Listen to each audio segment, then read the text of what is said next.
Thank you for downloading Atypical, the podcast. If you enjoy our work, all we ask is that you leave us a review in your podcast player and share it with your friends. It helps us reach more people, and it's always great to hear from you. Thank you again, and we hope you enjoyed this episode of Atypical, the podcast.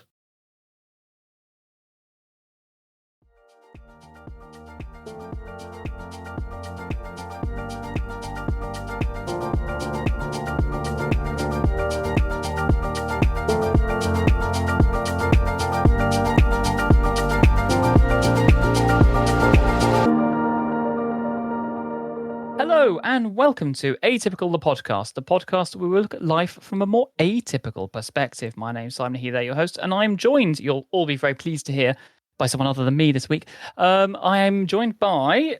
I'm Danny. I'm based in the Netherlands, but American. I've been on the show once before, quite a long time ago, talking about neurodiversity in higher education, I believe, and disability in education. So I'm excited to be back on the show. Yeah. Hi, everyone. My name's Georgia, she, her.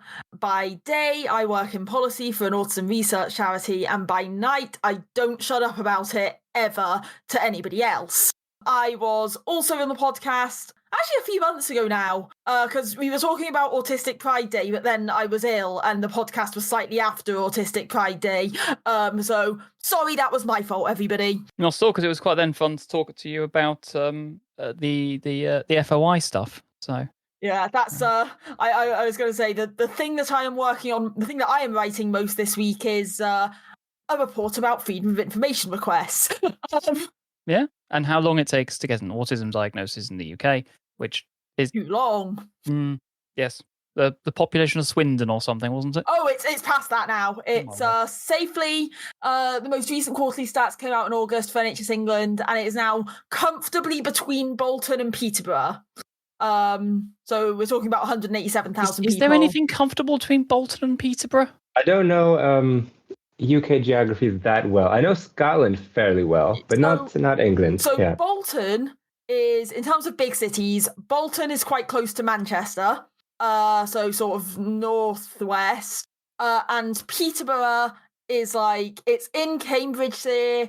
It's something that, like, I think of it as the Midlands because I'm from Corby. Lots of people think of it as the South, that sort of area. So basically, they're nowhere near each other. But they're quite close. They're quite close in population, it turns out. And the current autism diagnostic waiting list in England sits around the same population. For US listeners, that's about the population of Newark. Okay. Yeah. And do you know what that translates into in terms of time, years or months on the waiting list for a single person? Well, that's what I've been looking into, essentially. The median waiting time the NHS England give for those who had the first care contact, not necessarily assessment, in the quarter to, I think it would be like June to August this year, had been waiting for, I think it's just under or just over 300 days. In practice, waiting times can be a lot longer because it's a postcode lottery. And as I say, I don't want to go into too much details. We're writing this up at the moment, but I think it's completely uncontroversial to say that it is years in a lot of places now. It's, not great. Yeah. No, it's not at all. And sorry about that tangent. No. I think actually it leads us quite nicely into today's topic because one of the things that we often see is about people saying, oh, all of this autism, it's everywhere and it's all just trendy and so forth. But recently, Steve Silberman passed away, and a lot of people credit him and his book Neurotribes with really bringing a lot of this stuff more into the foreground, into making it a bit more well-known and sort of cross-place. And his book is a weighty tome, shall we say. If you ever pick it up, it's pretty thick. It's a good doorstop.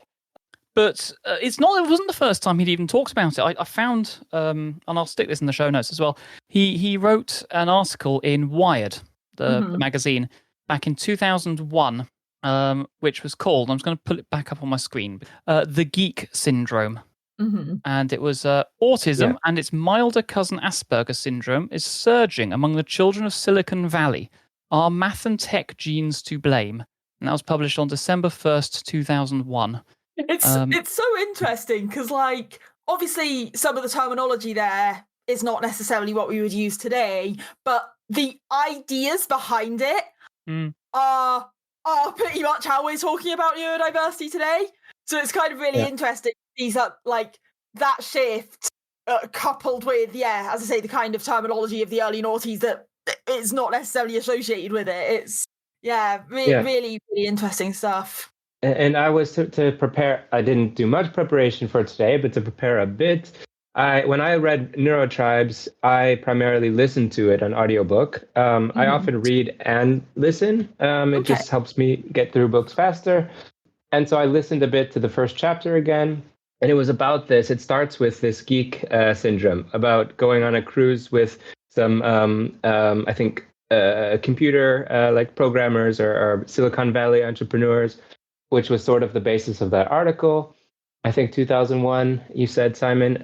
And I also watched a part of an interview with Steve Silberman on YouTube, I think by someone from Autistic Girls Network. And Steve Silberman was also kind of discussing this history. And he was saying in his words, well, this article from 2001, I was writing very much from the medical model, because that's what he said. He didn't know anything about this. It was sort of his introduction to autism.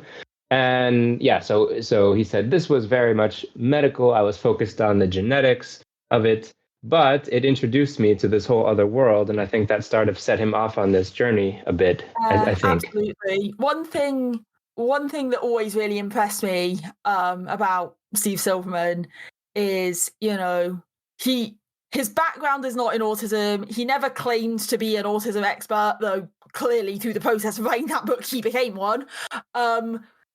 Basically, he was a journalist and kind of just found himself in this world and ended up being, there are not many neurotypical people that, like, autistic people would be like, but their version of their take on autism is good. Like that. He captured it in a way that very few people could.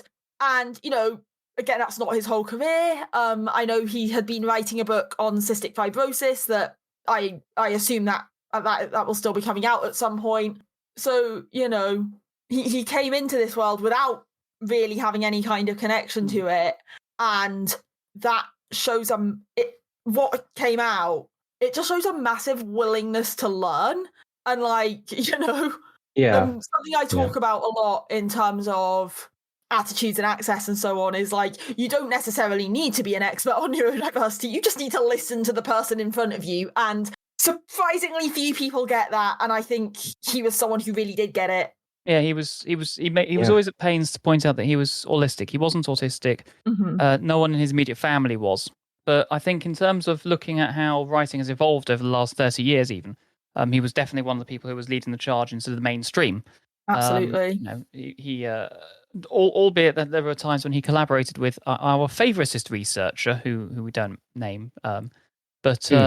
Even then, I think that he always brought more of a humanizing influence to understanding that actually autistic people, and indeed wider neurodivergent people, were better sort of respected and looked after.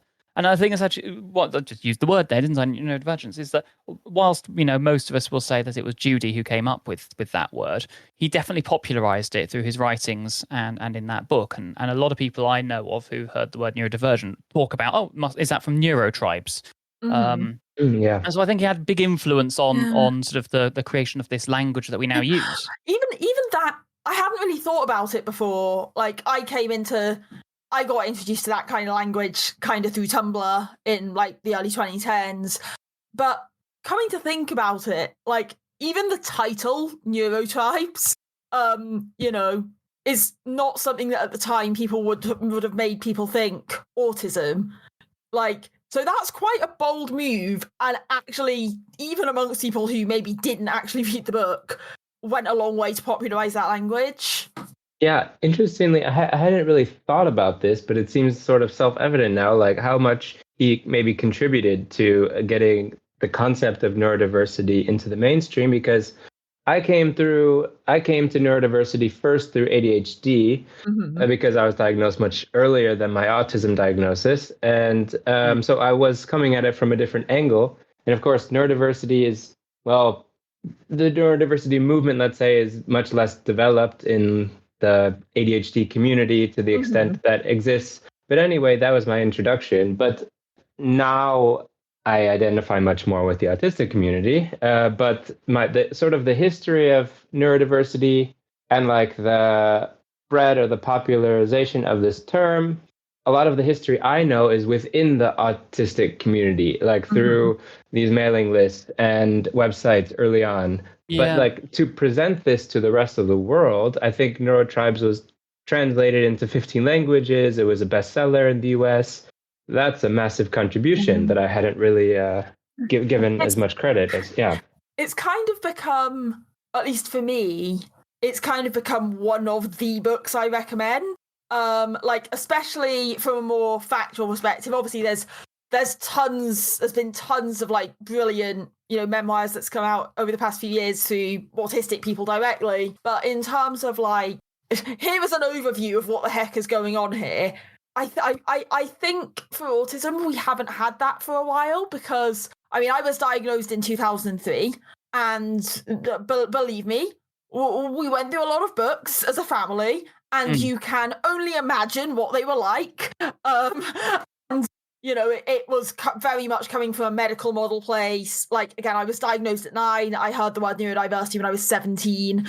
Like, this was very much coming from like a medical model place, or even if it wasn't, it's just quite an outdated view that did not really chime with my experience and how I think about being autistic today. And it's so nice to just have read this and not have to put in a million billion caveats as to like, read this. And that's so powerful because, for most people, this is not their whole lives and they're not going to spend, as long as Steve Silberman did, getting immersed in this world. So just to have a bit of a go-to has made a huge difference. Yeah. I think you both make a really good point there, is that, Danny, you're a political scientist and Georgie, you literally work in research on autism. And I'm just weird. The fact that we are all very au fait with this language, but then for a lot of other people, I think he did a huge service by putting it into actually quite an approachable way for non-neurodivergent, non-autistic people to try and get hold of it. And I was reading some of the criticism of the book when it came out, and it only came out in 2015. It feels like it's been around a lot longer than that, but it's actually really quite recent. And I found people who were saying that he had preposterous fables by denying, apparently, that autism is growing, because he did. He said, well, it's not growing. It's always been there. It's just we're getting better at recognizing it, which we, of course, now all know. But even in 2015, people thought this was a heresy. The something that stuck with me, I'll be honest, I have not been as organised as Danny, and I have not recently gone back to reread the book, although my partner has been reading it on and off, so that kind of helps. I'm not sure if it's the opening chapter or like one of the opening chapters of the book, basically just talks about Henry Cavendish, who is not somebody I necessarily knew tons about, and basically talks about what we know about what he was like as a person and essentially speculates he was probably autistic. And I found that really powerful, just as I grew up hearing like, oh, Einstein was probably autistic and all of those things. So it's not, whatever you think of that specifically, the idea of historical figures being autistic was not, a novel one for me. But the fact that it just goes into such detail and does not stop at, oh, this famous person was probably autistic, but actually paints a picture of what that meant for him as a person. And it was something that just really, really stuck with me as, we've always been here. Yeah. That's a really memorable chapter. I only read the book about maybe a bit more than a year ago for the first time. So it's still somewhat fresh in my mind. Maybe it was a bit longer, 2 years ago or so, but relatively recently. But that chapter really sticks out to me. Yeah. I read it, I think coming out of uni, 2017, maybe 2018. So slightly after university, actually. So it's been a while, but there's a lot. There's the fact that there's things in it that have just stuck with me. The other thing I really, really remember strongly about the book, and this has come, as I say, my partner Philip has been reading it on and off as well. And part of the reason that he's kind of had to pick it up on and off is, as Simon said, it is a very hefty tome, and also just so many Nazis. Just so many Nazis, and then you get into the kind of the Evil of Us stuff, and it's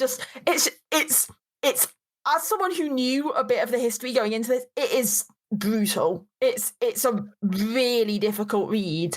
But I also think that's really important because people need to know this stuff. I went through his, because there was actually 2 editions of the book, because he went back and corrected some stuff.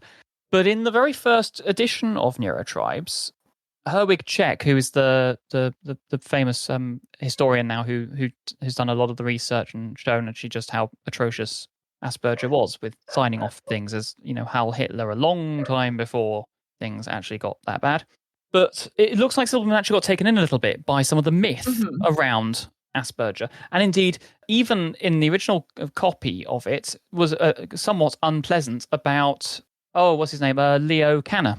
And it seems that he'd been effectively fed the story about how Kanner had stolen some of Asperger's work via another person and sort of accused him of things that were just untrue. And a few months later, when Herwig Czech and others and Scheffer and all the rest of it in 2017 released all of their data, he went, "Oh my God!" and went back and changed whole chapters and said quite openly, which takes some guts. Yeah, absolutely. Yeah. And I think that goes back to the thing we were saying before. He was willing to learn and grow from that. Yeah, Danny, not to put you on the spot here, but I actually think that was the version of the book that I read as well, because that's kind of the one caveat I had about it. So I guess coming to it about I think. Oh, okay. I'm doubting this now. I'm doubting this now because I need to because because as I said, I mostly listened to it and I didn't check if my written version and my audio version were the same edition. Now I'm doubting it because I'm thinking that the audiobook might have been based on the original, because Asperger still is made out to be, if not a hero, then sort of the counterpoint to Kanner. And definitely it's so I think I did read that version before the revisions, and it is, well, obviously it's historically inaccurate based on what we know now, but it's just from like a narrative perspective, I can see I'm walking on thin ice here, but it sets up this kind of contrast between Kanner's very exclusionary, autism is exceedingly rare, and Asperger kind of maybe lumped in with like Lorna Wing's type, what we think of as neurodiversity now. If you didn't know about this history at that time, I can see how that was like an enticing narrative. 100%. If that makes sense. Yeah. I just keep thinking about how there is somebody in my house right now who has almost definitely read the updated version because it's on an ebook, and there is currently nothing I can do about it. So that's a conversation I'll have to have with him, not on a podcast. So, Philip, if you're listening to this, you've had a conversation. Yes. You mentioned another name there, Lorna Wing. Can either of you tell us a little bit about Lorna? So, Lorna, again, perhaps this is less fresh in my head, but Lorna Wing was pretty instrumental in kind of developing thinking on the autistic spectrum as we see it today, and the idea that this is one continuum of traits. I think she was also quite instrumental in popularizing some of Asperger's work in the UK. Obviously, being published in German in the 1940s, it didn't get a lot of international coverage, and that, I know that feels like it sounds less than complimentary given how we just talked about Asperger, but what that meant was that it widened people's idea of what autism is, and the fact that you can be autistic and perhaps not immediately come across as disabled in any way, but actually, you are autistic and you still need to have that understanding and that support. So so I mean, in 2018, so only 2.5, 3 years after his book came out, he and Simon Baron-Cohen jointly published an open letter, effectively, in a couple of big magazines, and it was carried in Nature as well, so it got quite a long way, where they stressed immense respect for our late colleague Dr. Lorna Wing, who first coined the term Asperger's syndrome in 1981 and developed the concept of the autism spectrum. At the time, she and we as scientists and clinicians, and indeed much the broader autism community, were unaware of Hans Asperger's close alliance. Indeed, several of us have continued speaking of his heroic functions up until very recently, with all of the news that has come out from Sheffer and from Czech, because most of this came out in 16, 17, a lot of this stuff, because again, it wasn't necessarily in English. A lot of it was hidden away in files. So we only discovered, for example, that Asperger was somewhat happy about murdering people in 1943 when he was sent to a death camp and used to take great pleasure in it. That was only translated in 2017, and it required a Hungarian with access to some old files. So this is all stuff that people just didn't know about. And so that's why, I have seen people, even in recent days since his passing away, saying, oh, well, he was a supporter of Asperger. And he wasn't. He'd changed that in the last few years. I think it again, we're sort of retreading on ground here, but I think it was really useful having that sort of a book as a starting point. And now with all the stuff that we're now getting, as you rightly said, it's a great way of pointing to people who know nothing about this world, perhaps, and saying, here you go, here's one written by an autistic person. Yeah, and well, maybe changing topics a bit, but I guess one of the things that that stood out, well, that really stuck with me from my experience reading it is, and it's interesting because he is allistic, non-autistic. Nonetheless, it really made me feel part of a much bigger community reading this, kind of learning my history, because I didn't know I was autistic until later in life.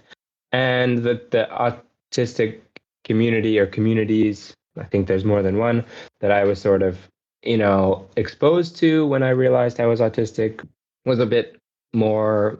It's not the entire picture of autism and the autistic community. And this really, I think, helped give me some perspective on like my history, the history of my community, all this, and it was a really, I think, moving experience too. But again, that's a big accomplishment for a non-autistic person to, yeah. Well, I mean, he was certainly my way of better understanding it as well, because obviously I'm a slightly later diagnosed autistic. I've told my diagnosis story a few times on this podcast. Only in the last few years did I actually know, but I'd actually read the book before I knew, and going back to it and going, there's a lot here I recognise. Why? Yeah.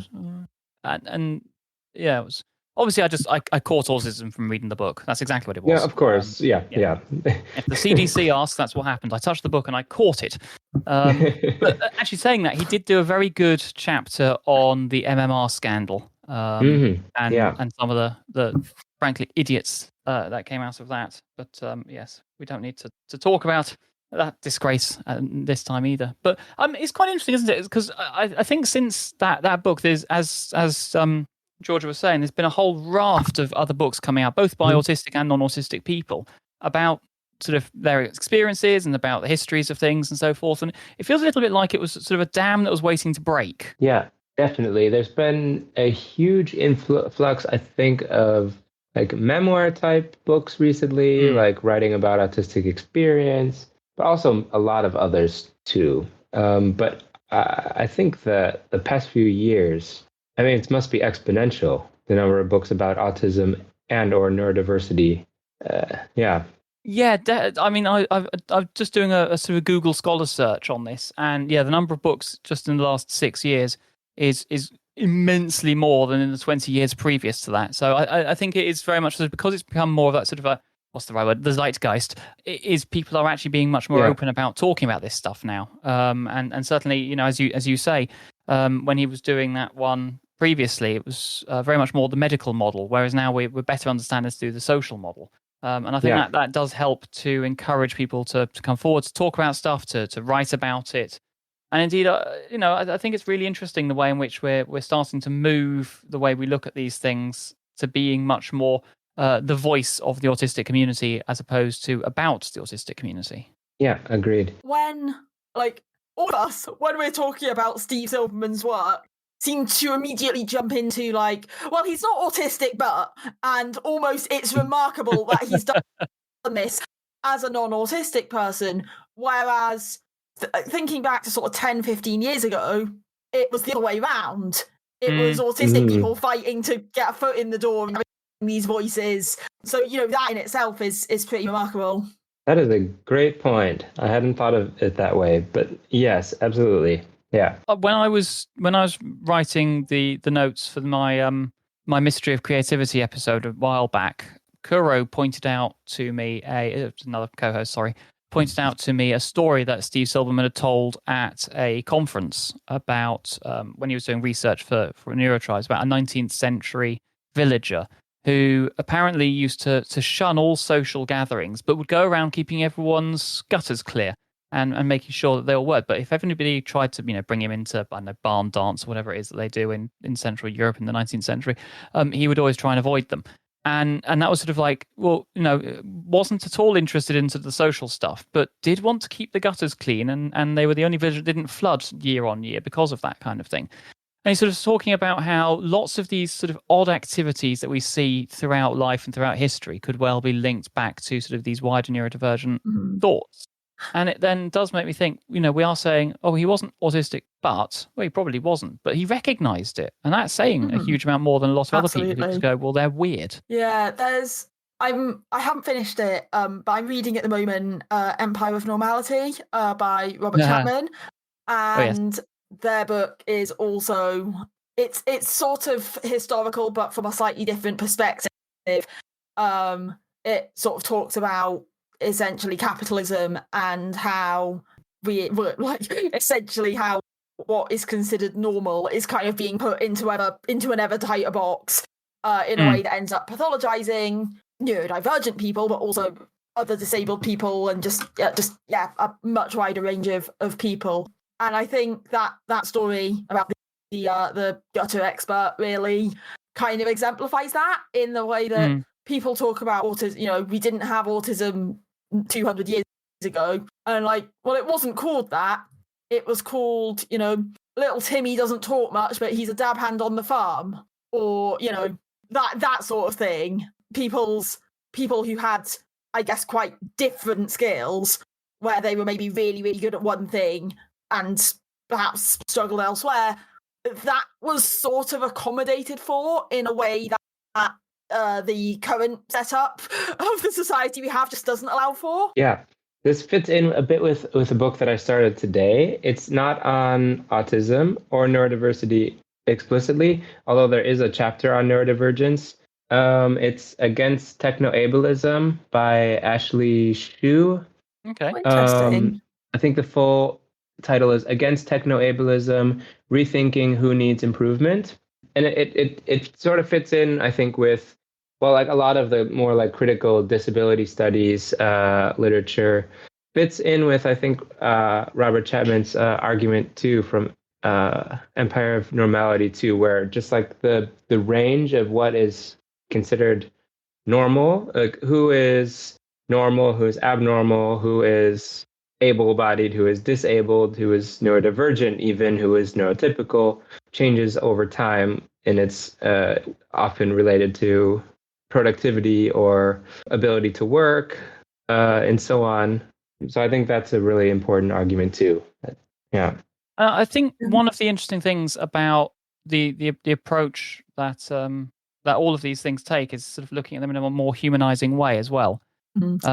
And something which a friend of mine said to me when I said to him earlier on I was doing this is that he said, well, one of the things that I think I must have known, but I didn't know, was that Silberman was gay, had grown up during the worst excesses of HIV in the western states of the US, and was deeply moved from a young age by people who obviously were struggling in different ways, and it's sort of taken that different viewpoint. And so I think one of the interesting things there is that bringing different views into looking at your area of study could perhaps be quite useful.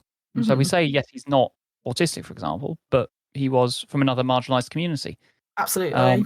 And so looking at, as you both sort of have been highlighting other books, is sort of looking at those with a different set of eyes can give you a very interesting insight into a community you might not have any real connection with. Yeah, absolutely. Yeah. I think the other thing, while we're talking about Steve Silberman more widely and conferences and so on, is I had the privilege of meeting him at the As I Am conference in Dublin in 2019. Essentially, my friend Sam Hearn and I did like basically a lot of media stuff and then public speaking stuff for a while. And we had the bizarre privilege of opening for, like, being on before him at the conference, and we were terrified when we got that timetable through. Like, there's a poor act for Steve Silberman.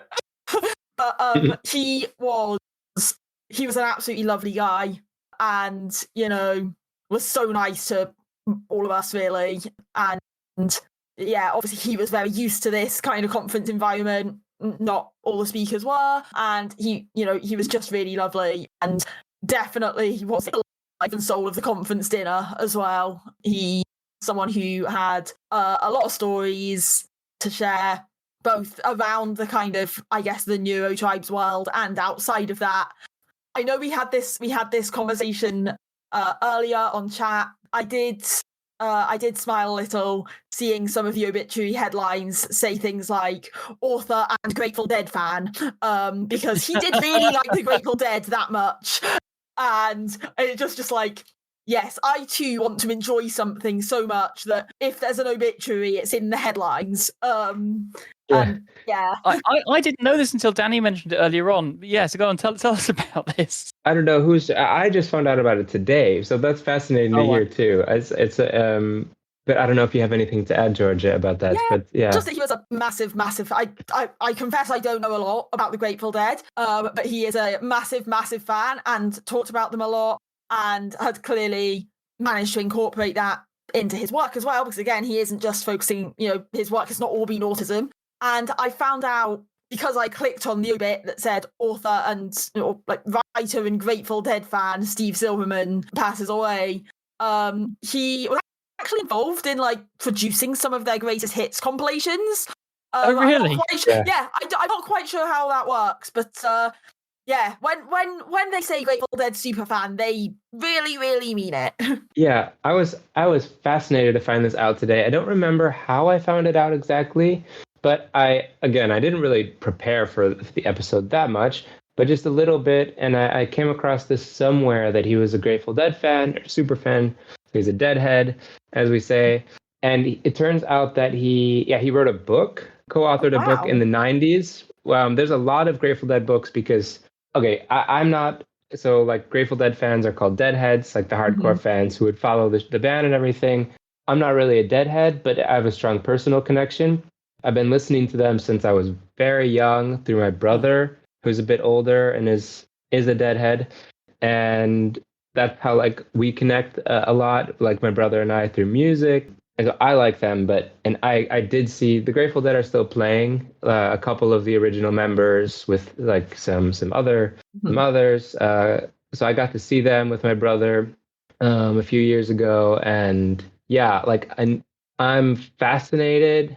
I like the music. It's not what I normally listen to, but I like it. But I'm also absolutely fascinated by the history. It's sort of like a minor special interest for me. I have several books on the history. I haven't read all of them, but I'm fascinated by it. So when I saw today that Steve Silberman, so autism is a major special interest. Grateful Dead is sort of a minor special interest. When these sparked together, it was irresistible for me. Into combo. It was very explosive, and I got sucked into this rabbit hole and listened to a fascinating interview with Steve Silberman on a Grateful Dead podcast called Tales from the Vault. And I found, I'm sorry, I'm going on an info dump. No, this is fascinating. We're all autistic. We love a data dump. Great. So I'm just summarizing what I learned a few hours ago from a 15-minute podcast, but I think I can do it. And he brought up all these fascinating connections between the Grateful Dead and autism. So he at one point said, I'm living a double life. I'm known as the neurotribes guy, but I'm also this Grateful Dead guy. but they also connect.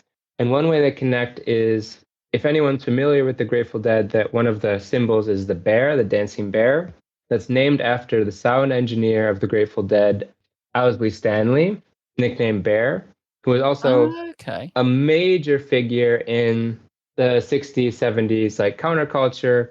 He was one of the most popular like LSD chemists. He's very popular in psychedelic communities. He revolutionized what's called the wall of sound for the Grateful Dead. So a wall of speakers. He was an audio engineer, completely transformed audio engineering.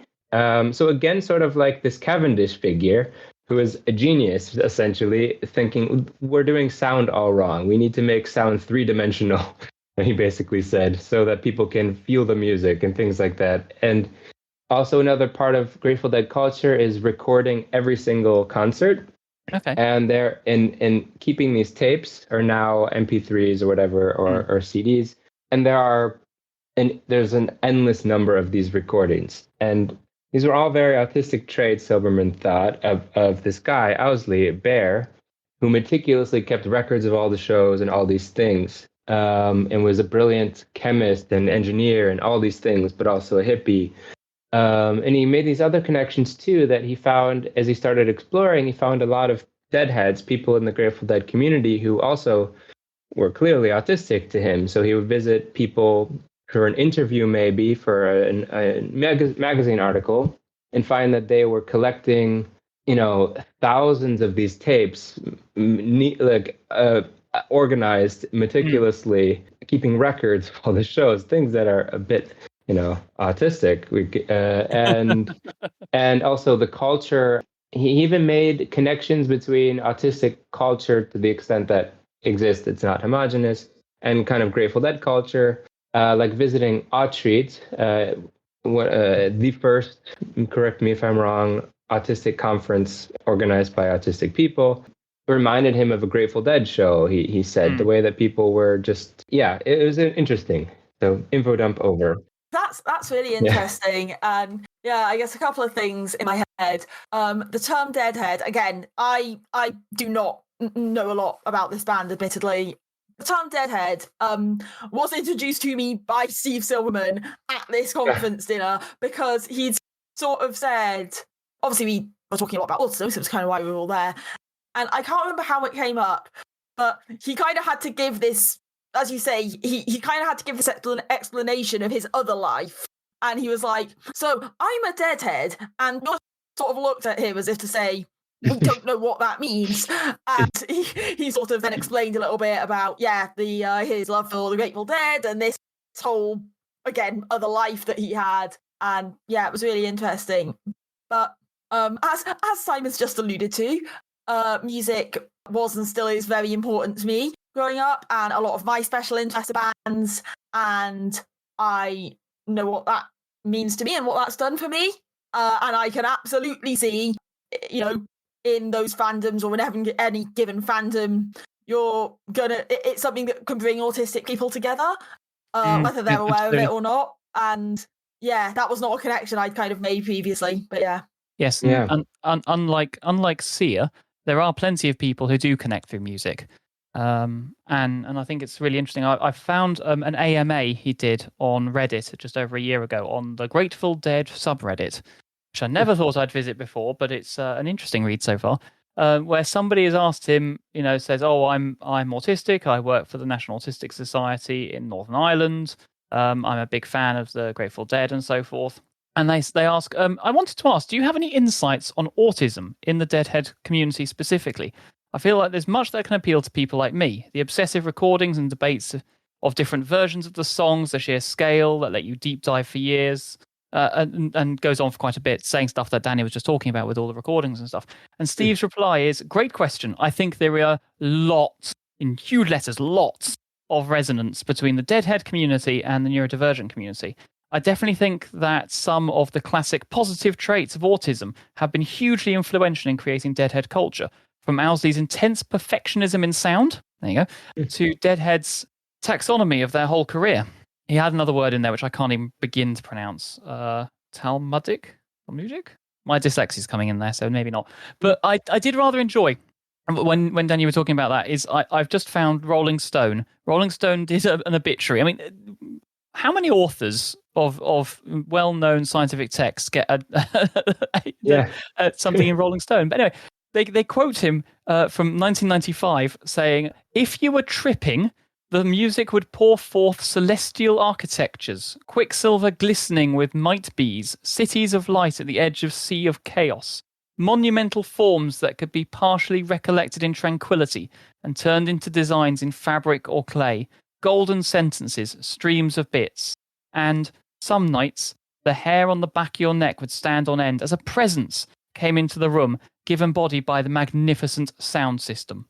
And he goes on to talk about how he put that down to sort of autism within that community. So I think that's a really lovely way of putting it. That was gorgeous writing too. It gave me chills, actually. Interesting.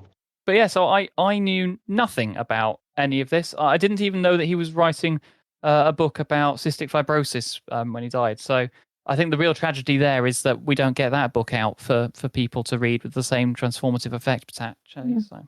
I mean, I don't know. I think he was working on that actually when we met, which was like pre-COVID. So you know, I don't know, but I would hope that it is at least finished enough that it will get to see the light of day. But yeah, we suppose you don't know with these things. Yeah.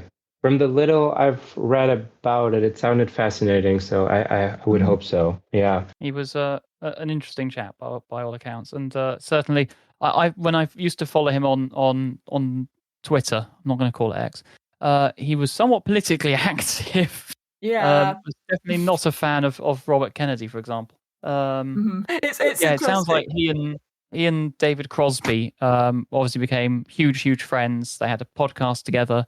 They often went around together, and you're right. He's credited as a co-producer on 3 albums. So there's a man of many talents there. My partner and I, as a podcast we listen to called Behind the Bastards, which is an American podcast about bad people. They covered Robert Kennedy quite recently, and when that came into our feed, I was just like, "Oh, the anti-vax guy," and my partner was just like, "Wait, he's anti-vax as well?" And then I realised how much of my was Blue Sky at this point, how much of my Blue Sky feed was just like Steve Silberman and Sarah Luterman up talking about this and bringing light to the horrible anti-vax stuff. So yeah, that's a topic for another day. But Steve Silberman was to the last pushing for change. I have to be careful about how I phrase this, but these are scary times, at least in the US, with the rhetoric around disability and autism in particular. It's concerning. I would definitely say the same about some of the media narratives in the UK at the moment. Yeah, as well. And I guess where I want to be careful here is that so there's a caveat: we don't need non-autistic people speaking for us. No. But it is nice to have allies, and that was and Silberman was a very he was willing to listen to solid us as well. ally. Yes, yeah. I think I think we do need allies, and that is not necessarily the same thing as speaking for us. Ultimately, neurodivergent people are a minority. They're a much bigger minority than anyone thought, but the world is still not built to meet our needs, and anyone who can get people on side to changing that, especially at the massive scale that Silberman managed, is hugely valuable. Yeah. One of the nicest stories I read about him, as you rightly say there, Danny, is we need to have autistic voices not necessarily be spoken for, because agency is a thing, but one of the more famous first scientific voices in the autistic community is Temple Grandin, who's a teacher in veterinary studies. And in 1986, she stood up at a conference about what we now call autism and everything else, and supposed to be there to ask people about a book, and ended up talking about her experiences of being effectively autistic. And one of the nice things is that Steve wrote about her in Neurotribes, and they did a whole bunch of talks together. I've watched some of their interviews together, and he said that he helped her to break down years of shame and stigma, and sort of trying to find a way in which people could just be accepted for being autistic. And whilst I entirely agree, we don't want people to speak for us. Occasionally, having someone who can use their use their privilege, but again, as a gay man who got caught up in a rights scandal in the early 2000s because he wanted to marry his husband, I think it's really interesting that he did listen to and supported autistic voices throughout everything I can find on him in the last 25 years. Absolutely, and I don't know. It's sort of there was this one article in this one book. I'm not trying to minimize it. It was a monumental book, but it was published. Was it 2015? Mm-hmm. And he stuck around in the autistic community, like right. So that I think of him. I think I would use like the terms autism community to include like the broader autism community, parents, caregivers, teachers, and so on, and the autistic community or communities for autistic people. But I thought of him as sort of an honorary member of the autistic community, and he has stuck around. He didn't move on. He started research on a new book, but still stuck around and stood up for our rights and all of that. I think is pretty remarkable. Yeah. I think like it's also, he didn't have to. This is not his entire job. Obviously, professionally, as we've talked about, he did move on to do other completely unrelated projects. And also, he doesn't have, we talked about, like, he never did identify as autistic. I'm stuck here, I can't move on if I wanted to. It's my life. He could have gone, oh, that's interesting, next thing. And he didn't. And I think that shows the impact that working on Neurotribes and learning about the autistic community had on him. And also just the compassion and empathy he had for the autistic community. Yeah. Yeah. There you go. I don't really have much more to say about a man who's, well, a gay mega deadhead honorary autist. Apart from the fact that everything I've read suggests someone with a great deal of compassion and a willingness to learn and share knowledge, which I think is something we can all aspire to. I think it's definitely something that we can definitely learn from. I was really struck by, again, I was lucky enough to meet him briefly, and hearing the sad news for his passing made me think about that and how kind he was to everybody and how fun he was and so on. But I was also really struck by seeing this outpouring of other stories like that from different people, events, people who had only interacted with him online even. And I'm on Twitter at this point. I deactivated it a few weeks ago. I think it worked out being like the week before this happened. But even just through like Blue Sky and Facebook and LinkedIn, just everywhere that there is, at least in amongst people I know, quite a big autistic community.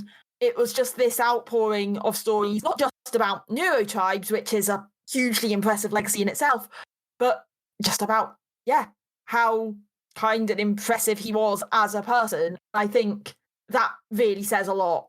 That is nice to hear because, you often have sort of an idealized image of some heroes, for lack of a better word, and it seems very consistent across the board. This was the impression. I got too. Yeah.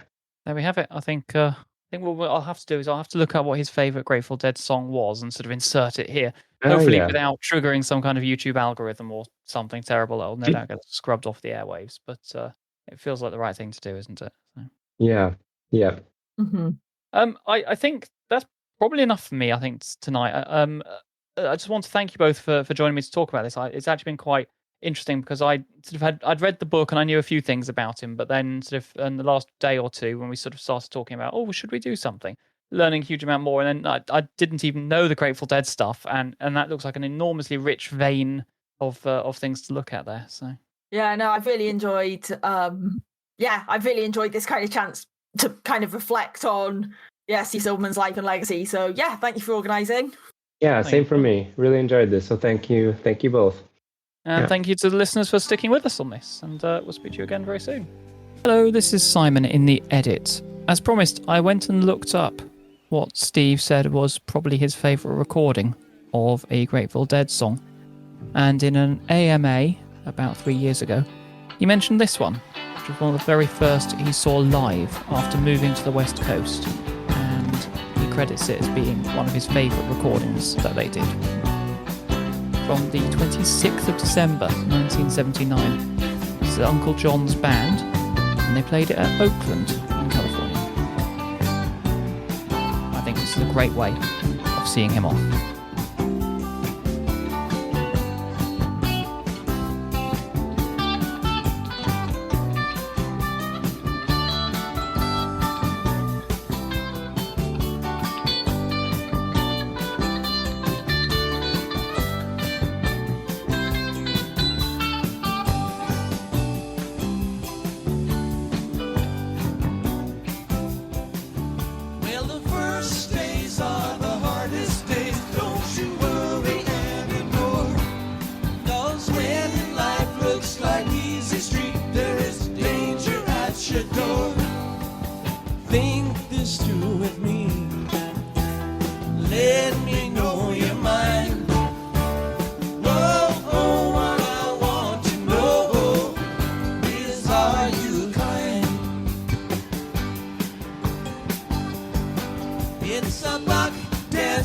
Choice, my friends, better take my advice.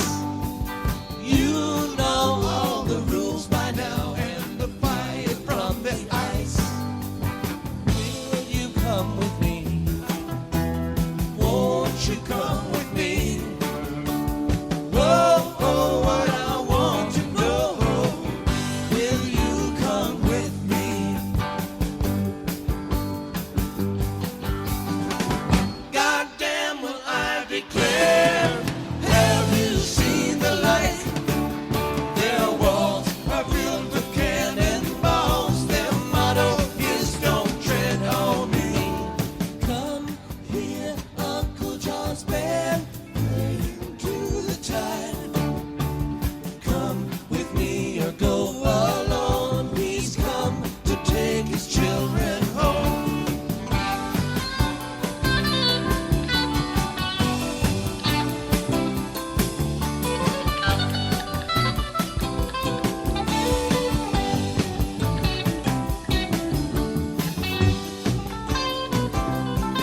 to wait.